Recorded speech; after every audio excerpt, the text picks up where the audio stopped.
Desculpe aqui, ó, uma fé que às vezes não te faz capaz nem de levantar da cama para vir uma missa de domingo. Uma fé que não te faz capaz sequer de levantar de uma maldita cama para vir cumprir o dever da missa dominical. Como é que esta fé vai te salvar do mundo? Como vai te preservar? Teu cristianismo está com os dias contados.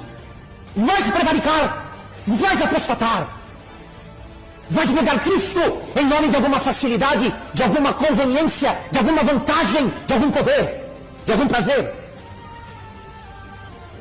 Você acha mesmo, meu caro irmão, que com essa indolência toda, com essa falta de empenho, com estes rudimentos do catecismo mal feito, no qual você se preparou lá para a primeira comunhão, não sei quantos anos atrás, você acha que com isso você vai dar conta de se manter fiel até o fim?